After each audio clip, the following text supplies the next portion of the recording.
ఒక టీం కాదు, ప్రకాష్ కోసం 3 టీములు తిరిగాయి. అదే అందుకోసం ప్రకాష్ మద్రాస్ కూడా వెళ్ళిపోయారు. అప్పుడు కాదు, మద్రాసు వెళ్ళింది చెప్తాను నేను. అది వీరన్నకు సంబంధించిన ఇన్సిడెంట్.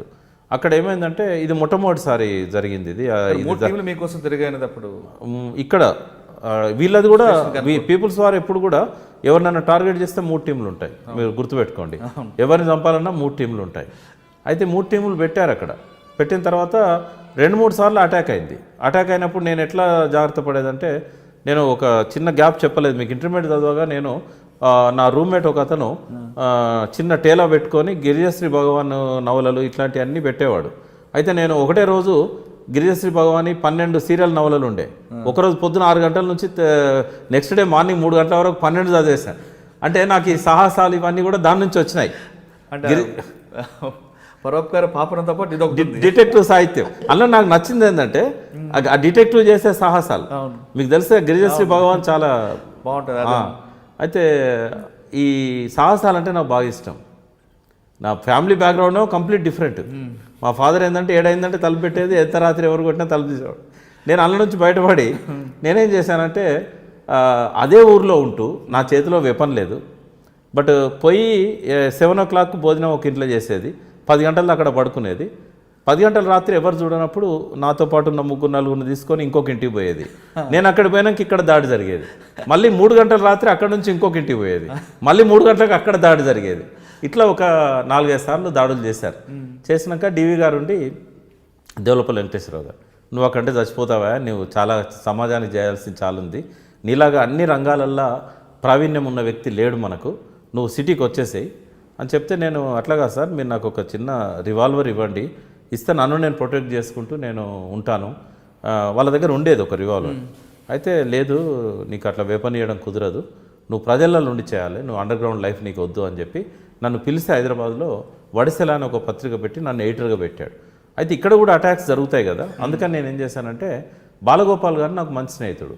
బాలగోపాల్ గారు ఏపీసీఎల్సీలో పోకముందు ఆయనను నేను కలిసి, ఈ పీపుల్స్ వార్ సిద్ధాంతం కరెక్ట్ కాదు, నువ్వు మా వైపు రమ్మని చెప్పి దేవులపల్లి వెంకటేశ్వరరావు గారికి సంబంధించిన ఒక 13 డాక్యుమెంట్స్ బాలగోపాల్ గారికి ఇచ్చాను నేను. అప్పటికి ఇంకా ఆయన వరవరరావు గారితో పరిచయం కాలేదు.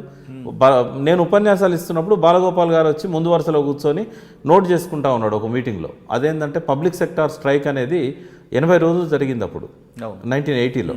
అయితే అప్పటికి ఈయన పీపుల్స్ ఇలా పోలేదు, వీళ్ళ క్లచెస్లోకి పోలేదు ఇంకా. అయితే ముందు వరుసలో కూర్చొని ఆయన పోస్ట్ గ్రాడ్యుయేషన్ చేస్తున్నాడు ఆర్ఈసీలో. అప్పుడు వచ్చి కూర్చొని అన్నీ రాసుకుంటుండు. మాకు డౌట్ వచ్చింది, ఇతను జర్నలిస్టా లేకుంటే పోలీస్ ఇన్ఫార్మరా. నేనేం చేశానంటే మీటింగ్ అయినాక జర్నలిస్టులను అడిగా, మీ పక్కన కూర్చొని ఒక ఆయన అద్దాలు ఆయన ఇట్లా రాసుకుంటుండంటే ఆయన ఎవరో మాకు తెలియదు సార్, ఈజ్ నాట్ జర్నలిస్ట్ అన్నారు. ఆయన వెనకాల నిఘా పెట్టాను నేను. నిఘా పెడితే ఆయన ఒక హాస్టల్ రూమ్లోకి పోయాడు. రూమ్లో పోయిన తర్వాత మార్నింగ్ దాకా పోయినవాడు అక్కడే ఉండి, ఆయన బయటికి పోయినాక ఆ రూమ్మేట్ దగ్గర పోయి రాత్రి ఇక్కడ పడుకున్నాడు ఎవడు అని అడిగితే, ఆయనకు లోహియా పిచ్చి, ఆయన బాగా సమాజం గురించి ఆలోచిస్తుంటాడు, ఇక్కడ పిహెచ్డీ ఏదో చేస్తున్నాడు, అతని పేరు బాలగోపాల్ అని అంటే, ఆయనతో ఏం ప్రమాదం లేదా, పోలీసులకు సంబంధాలు లేవా అంటే ఏం లేవన్నారు. ఏం లేవన్న తర్వాత ఒకరోజు సడన్గా నాకు ఒక టీ హోటల్లో, ఆర్ఈసీలో ఉండేవాడు కదా, వెనకాల హోటల్లో ఇట్లా పేపర్ పెట్టుకొని చదువుకుంటున్నాడు. సడన్గా పేపర్ తీసే వరకు ఎదురుగా నేనుంటే ఆయన లోపల ఎటువంటి ఫేషియల్ ఎక్స్ప్రెషన్స్ ఉండకపోయేది.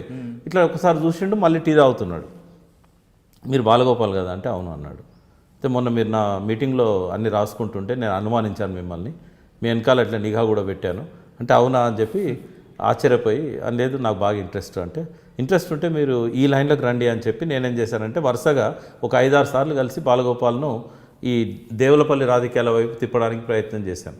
సరిగ్గా అదే టైంలో ఆయన వరవరరావు గారు పరిచయం అయి అటువైపు వెళ్ళిపోయిన తర్వాత ఏపీసీఎల్సీ ప్రదీప్ ఉండేటప్పుడు ప్రదీప్ దగ్గర నుంచి ఈయన ఛార్జ్ తీసుకున్నాడు ఏపీసీఎల్ సెక్రటరీగా.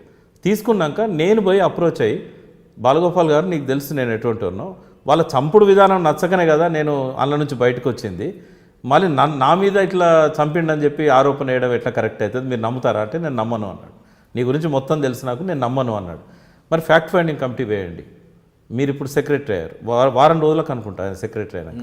ఫస్ట్ ఫ్యాక్ట్ ఫైండింగ్ కమిటీ నా మీద వేసాడు ఆయన.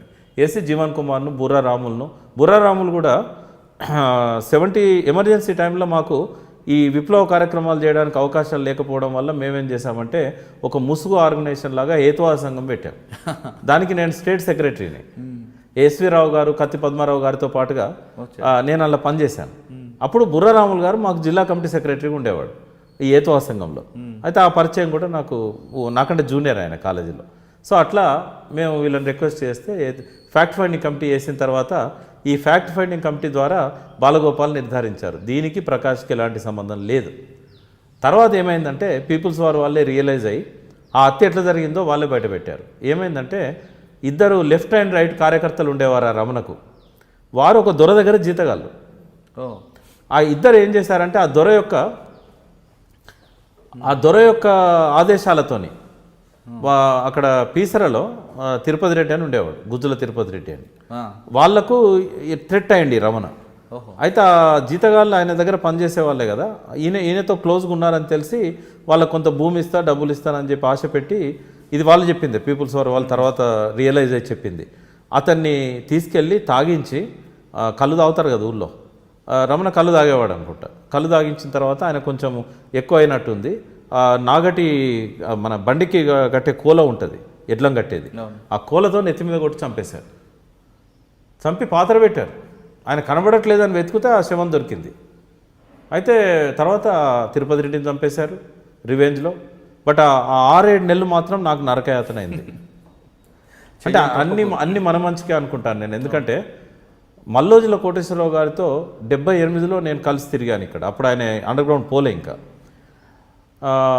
పరోపకారి పాపన్న పాత్ర కనుక నా మైండ్లో లేకపోతే నేను అండర్ గ్రౌండ్కి వెళ్ళిపోయేవాడిని. పీపుల్స్ వార్లో కోటేశ్వరరావు గారితో పాటుగా బతికుంటే ఇవాళ కేంద్ర కమిటీలో ఉండేవాడిని, లేకుంటే ఎన్కౌంటర్లో పోయేవాడిని. అంత పట్టుదలతో ఉన్నప్పుడు ఆ పరోపకారి పాపన్న దేవులపల్లి వెంకటేశ్వరరావు గారి రచనలు అట్నుంచి నన్ను బయటికి తీసుకొచ్చాయి. తర్వాత బాలగోపాల్ లాంటి వాళ్ళ సహచర్యంతో పీపుల్స్ వార్ నుంచి నేను ఆ దాడుల నుంచి బయటపడగలిగాను. ఆయన నేను ఎప్పుడు గుర్తుపెట్టుకుంటాను. సో ఆయన ఇచ్చిన ఫ్యాక్ట్ ఫైండింగ్ కమిటీ రిపోర్ట్ నా ప్రాణాలు కాపాడింది. లేకుంటే ఎక్కడున్నా నన్ను వాళ్ళు వదిలేవాళ్ళు కాదు. తర్వాత రియలైజ్ అయ్యారు. ఇంకా తర్వాత నేను దేవులపల్లి వెంకటేశ్వరరావు గారి పార్టీలో వరంగల్ జిల్లా బాధ్యునిగా ఒక 3 సంవత్సరాల పాటు వరంగల్ జిల్లాలో ఉద్యమం నడిపాను. ఆ రమణ ఇన్సిడెంట్ అయిన తర్వాత నన్ను వెనక్కి రప్పించి వడిసెల బాధ్యతలు ఇచ్చారు. సాహిత్య సాంస్కృతిక పత్రిక 3 సంచికలే వచ్చాయి. అది దేవులపల్లి గారు నేను కలిసి చేశాము ఆ పని. వెనకాల ఆయన ఉండేది, ముందు నేను ఉండేది. 3వ సంచిక ఆయన సంస్మరణ సంచికగా తీయాల్సి వచ్చింది. ఎందుకంటే సడన్గా డిమైస్ అయ్యారు ఆయన హార్ట్ అటాక్తో. 84 జూలై 11 నాడు చనిపోయారు ఆయన. ఆయన చనిపోయిన తర్వాత నేను ఆయన సంస్మరణ సభలు 17 జిల్లాల్లో పెట్టాను. నాకు అప్పుడు ఆంధ్రప్రదేశ్ మొత్తంతో సంబంధాలు ఉండేది. డిఎస్ఓ స్టేట్ బాధ్యతలు చూశాను కాబట్టి నెల్లూరులో కానీ వైజాగ్లో కానీ బహిరంగ సభలలో నేను ఆ రోజుల్లోనే 79-80లోనే నేను అన్ని జిల్లాలలో బహిరంగ సభల్లో విద్యార్థి ఉద్యమం గురించి తర్వాత పత్రిక నడిపారా లేదంటే? పత్రిక నేను 3వ ఇష్యూ అయినాక ఏమైందంటే ఆయన సంస్మరణ సంచిక వేసాను. వేసిన తర్వాత ఆ పార్టీ నాయకుడు తర్వాత కాలంలో సూర్యమని ఉండేవాడు, ఇప్పుడు కూడా ఆయనే నడుపుతున్నాడు. అయితే నేను ఆయన జీవిత చరిత్ర రాస్తాను అంటే ఒక మాట అన్నాడు, గొప్ప వాళ్ళ జీవిత చరిత్రలు రాసి కొంతమంది గొప్ప వాళ్ళు కావాలనుకుంటున్నారు అని. ఇక గుడ్ బై అని చెప్పి ఆ పార్టీలోంచి బయటకు వచ్చి. For more videos, subscribe to iDream. And loads of fun entertainment and content, do watch iDreams. Do subscribe